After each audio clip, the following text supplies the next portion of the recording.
எனக்கு ராமன் வாங்கி முட்டாள் மாதிரி கத்தாத, தூங்குறது போட்டு ஏறு. காலையில உன் முகத்தை பார்த்தா எல்லாம் விளங்குன மாதிரி தான். என்னது? என்ன தான் உளறிட்ட? ஆனா உனக்குள்ள இருக்கிற சக்கராவை உறிஞ்செடுக்கணும்னு ஆசையா இருக்கு. அதுக்கு தயாரா இருக்கியா? அக்கா மன்னிச்சிரு, என்னுடைய அனுமதி இல்லாம உன்னால எதுவும் பண்ண முடியாது. முதல்ல ஓவரா பேசுற இந்த வாயை அடிச்சாதான் எல்லாம் சரியா வரும். என்னுடைய திறமைய பத்தி கேட்டாலே சொல்லுவாங்க. அந்த அளவுக்கு போகணும்னு அவசியம் இல்லையே. நீ எந்த அளவுக்கு பெரிய ஆள்னு தெரிஞ்சுக்கணும்னு ஆசைப்பட்டேன். ஆனா நான் நினைச்ச அளவுக்கு நீ ஒன்னும் பெரிய ஆள்லாம் இல்லையே. இப்போ நீ என்ன சொன்ன?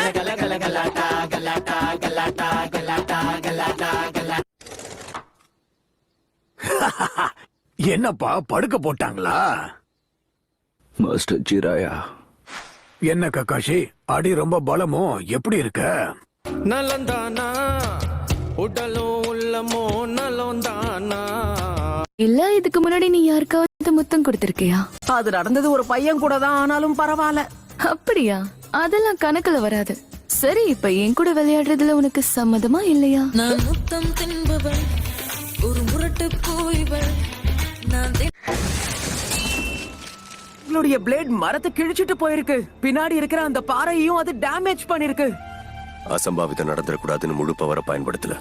நான் வீசின பிளேட் அந்த பாறையை தாண்டியும் போயிருக்கலாம்.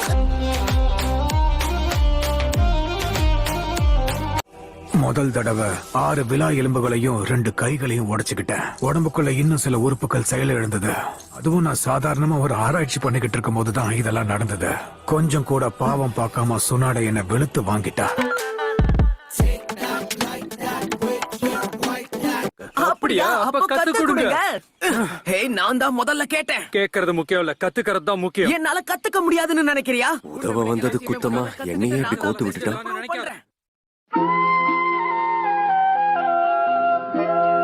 இஷ்டத்துல ஆட்டம் போட்டு என்ன கோவப்படுத்தாத. சண்டை போட தயாரா இருக்கியா? எனக்கும் இதுதான் வேணும். வாக்கா, உன்னுடைய திறமை என்னங்கறத பாத்துருவோம். ஒரே நேரத்துல எல்லாருக்கும் முத்தம் கொடுக்கறது கொஞ்சம் கஷ்டமா தான் இருக்கும்னு நினைக்கிறேன்.